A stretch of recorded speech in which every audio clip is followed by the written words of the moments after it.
Iran ও ইসরায়েলের সংঘাতের পর ট্রাম্পের আহ্বানে যুদ্ধবিরতি চলমান থাকলেও থেমে নেই ইরানের বন্ধু দেশ ইয়েমেন। একের পর এক নিখুঁত নিশানায় মিসাইল ছুড়ে হুথিরা কাবু করে চলেছে নেতানিয়াহুর দেশ ইসরায়েলকে। তবে দখলদার ইসরায়েলি বাহিনী নিজেদের পুরনো অহংকার জাহির করে সম্প্রতি ইয়েমেনে বিমান হামলা করে বসে, আর তাতেই বাধে বিপত্তি।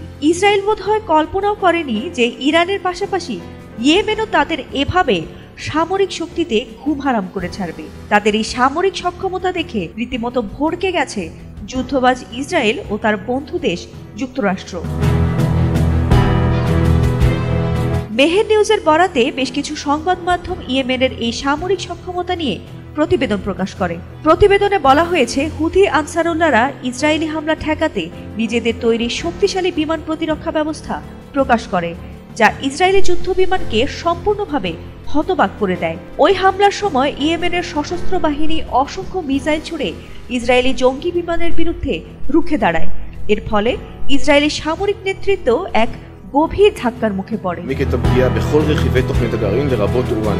হুথিরা বারবার ঘোষণা দিয়েছে যে তারা ফিলিস্তিনি অধিকার ও স্বার্থ রক্ষায় কোনো আপোষ করবে না।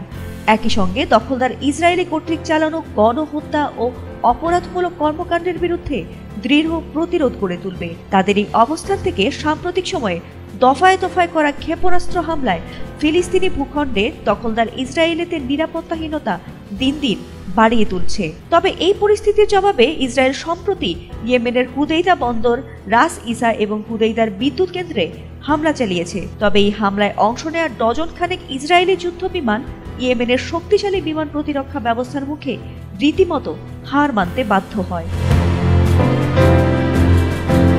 এছাড়া পশ্চিমা গোয়েন্দা সংস্থাগুলো ইতোপূর্বে একাধিক প্রতিবেদনে জানায় যে ইয়েমেনিরা ভূগর্ভস্থ সুড়ঙ্গগুলোতে নিজেদের উন্নত অস্ত্র তৈরি করছে এবং তারা এক্ষেত্রে পুরোপুরি স্বনির্ভর। আর এভাবেই ইয়েমেন থেকে আসা এই নতুন ধাক্কা ইসরায়েলি বাহিনীর আঞ্চলিক কর্মকাণ্ডের পরিসরকে সংকুচিত করে ফেলছে।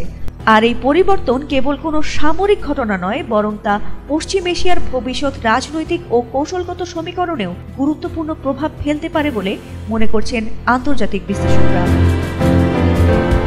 ফাতিমা সুলতানা, এটিএন বাংলা।